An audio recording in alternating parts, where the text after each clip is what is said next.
Hey, welcome back to Two Super Guys Trade Stocks. I'm Dylan. And I'm Vinny, and today we're going to talk about Michael Burry's 13F. It just came out recently. We did a separate video about that. But one of the trades that was kind of buried in there is about Japan. We're going to talk a little bit about the economics of Japan and whether or not it's a good idea to get in early to maybe the next Japan super cycle. I don't know.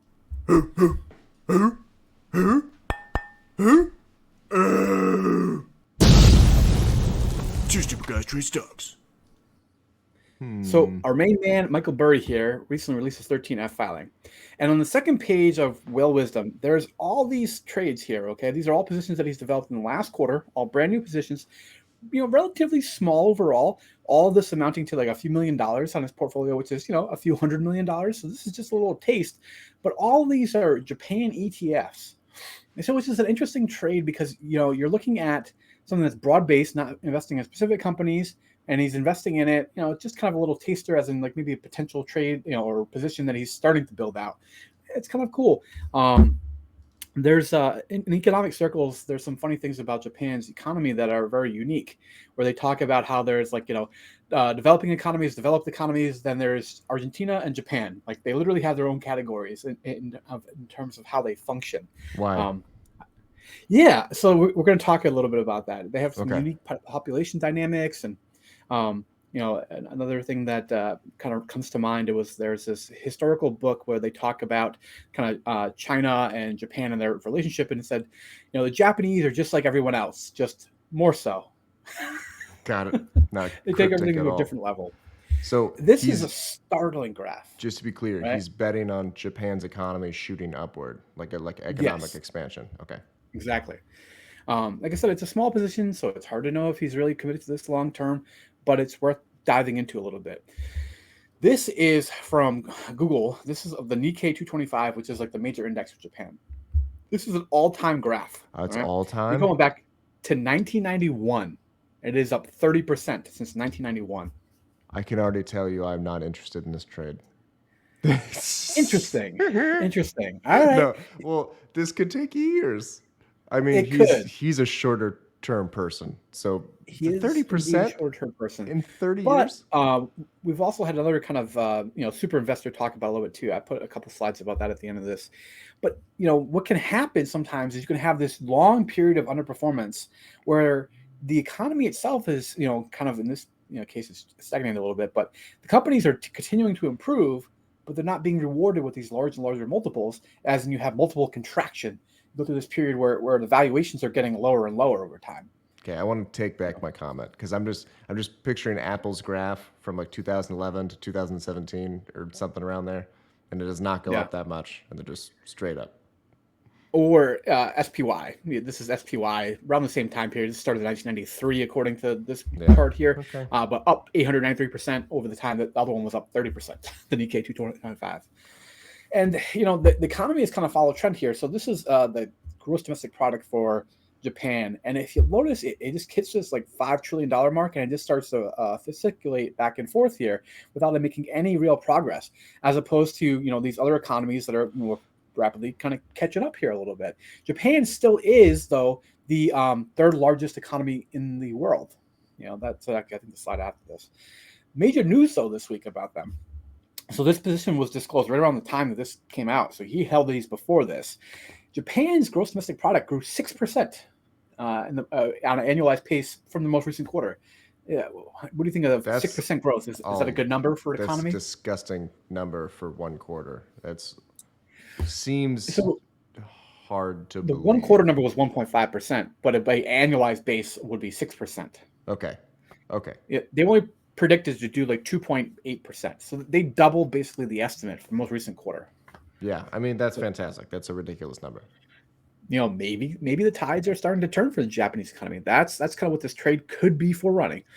This is just highlighting what I was saying before, that they are still the world's third largest economy, $4.9 trillion in gross domestic product per year. All Yeah, right. I mean, you showed a graph. I have it up, but it's United States, China, and Japan. It's kind of the same thing that you just kind of showed with China, Japan, Germany. No, Japan, Germany, Yeah. United Kingdom. Yeah. I mean, they've been fairly stagnant for a while, so Yep. I mean, could be.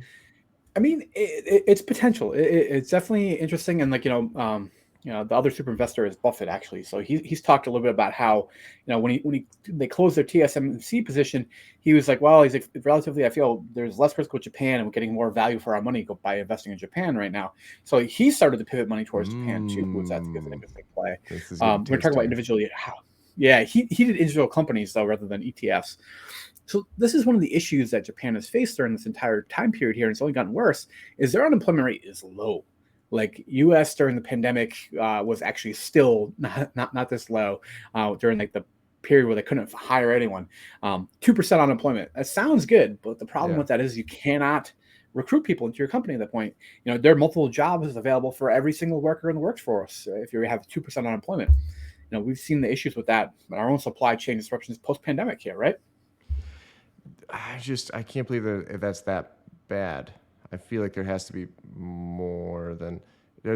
Is this one of the countries that is not that's losing population consistently?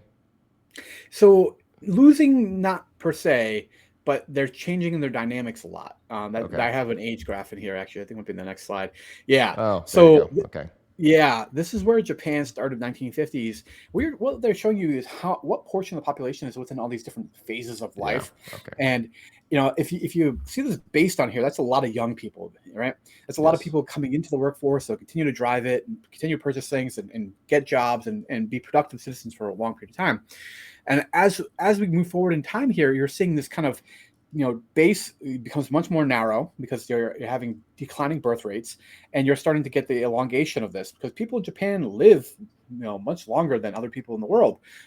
You notice this bar up here at 100. Just 100. The projection is getting a little chunky up here. Well, there's a fair number of people living into the triple digits in Japan. That's wild. We should look at that for a health thing. But yeah, okay. Yeah. And Japan, unlike the U.S., they don't put you to work on the Walmart floor when you're 98 years old. Here, we do that. Fair. But you have more and more people and continuing to grow in a section of population that is dependent upon the productions of others. So this is what they're kind of facing from a long-term economic headwind. But like I said, it looks like they may be turning the corner a little bit in terms of their economic production. And now we're getting solid GDP growth. Granted, a lot of that came from exports. We're going to talk about maybe partly why there in a second.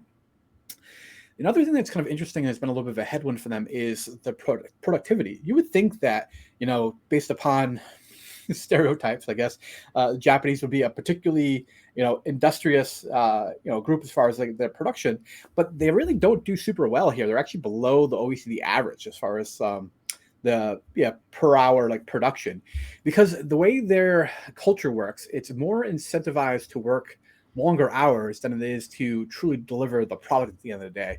Whereas in the American kind of system, we're more focused on what the product was and how quickly you delivered that rather than how long it took you to deliver the product. Right. So, Okay, that's a little bit surprising. Okay. Yeah, I thought so as well. And this is a kind of an idea that's a little interesting. So the economy has been stagnant for a while. What do you do when you have a stagnant economy? What would Jay Powell said you should do at that point? Decrease rates. You cut rates, right? This is their central bank rates. Okay. For the last few decades. Okay. Yeah, they've been down at zero, even to going into negative rates for years. And the Bank of Japan has been doing quantitative easing, right? They really have been ahead of the curve in terms of fighting a lot of the stagnation of economic growth that we've now seen become a problem in the U.S. is directly buying assets. So the Bank of Japan is like the largest asset holder in Japan, with $500 billion in like assets on their balance sheet. Okay. All right. Yeah.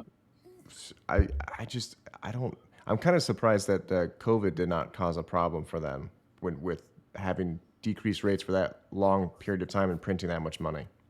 Yeah, they did a really good job of controlling COVID and keeping it, to have a minimal impact on their economy there compared to other countries, which is part of the reason why you're seeing this now kind of boom, is that they're kind of one of the countries that are later in terms of opening, and you're now seeing, because of this decreased yen value, if you look at the chart here, all of a sudden we go from this about 100 or so for all these years, about 100 yen to a US dollar, now to like 145, 150 yen to a US dollar. So, exports from Japan become much cheaper as a result of this. That's part of why their economy is growing again. And also now you have travel. Now that they reopened their borders to international travel, it's become much more kind of big influx of tourism. So those are the two things that are majorly driving this economic cycle for them right now. But it's a chance for them to break out of where they've been for a while. In terms of this kind of roaring back of their Japanese economy, this is the article talking about how it doubled what the economists were expecting. That 2.8, 3% GDP growth down to 6%, which is what they ended up with. I mean, that's Yeah, ridiculous. very impressive growth when you're talking about for a country like that. Japan is growing faster than China based upon their most recent GDP estimates. Okay. It's wild. All right. I also feel like we can't really trust anything that comes out of China. There's always there's a grain of salt there. Yeah, exactly. This is continuing to say that that stronger than expected GDP growth comes from an external side. Right, that's what we were talking about, those factors as far as tourism, and then also great exports. This is potentially going to give the Bank of Japan beginning to unwind their quantitative easing and actually sell some assets back into the marketplace, is what this is talking about. And then the whole idea is that you can create this cycle, because they've been fighting deflation for a long time. So now they want to have a little bit of inflation, so people will be kind of forced to go spend their money and hopefully create a more consumer-based economy. They haven't had as much internally as far as domestic spending go up yet, but hopefully this can be like the kind of fire that would kick that off, is I guess the hope here. Lots of hope. Oh, this should have led with this. This is pretty huge. Okay. Yeah, I think this is interesting. I had heard it mentioned before, but it's not something I really kind of dove into based upon it, because frankly, like these companies, I don't even know.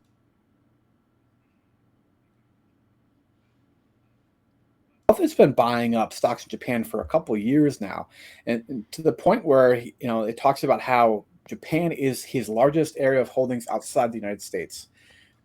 I did not know that. Yeah, it's a curious thing to do a little bit more, digging into whether or not we are truly seeing an opportunity for Japan to break out the stagnation period and resume growth. And like I said, they starting from a good base of the third largest economy in the world. If they actually can, begin, producing a little bit more and have actual good growth in their economy, and you've had all these stocks that have stagnated for so long that have really depressed valuations, you could see them multiple, in a matter of a short period of time, because when you have multiple changes, that's when you get the big curly profits on a short-term basis. What would be, so one, is this a trade that you'd be interested in or no? It is, definitely. I would have to either do more due diligence on some individual names within Japan, kind of like Buffett has done here, or just add a little bit of a Japan ETF, even maybe a few different Japan ETFs like Burry has done. Yeah, that was my second question. Yeah, the question is, which one is better for you? I haven't read any like kind of filings as far as quarterly filings from any Japanese or Japan-based like companies, so I don't really know what their reporting system is like, and kind of what their valuations are look like on an individual company basis. Okay, but it sounds like ETFs would definitely be a lot safer. So I got to look at Burry's ETFs, whichever ones he was in. Yeah. Okay. Love it. All right, guys. All right. Catch you guys in the next one. Later.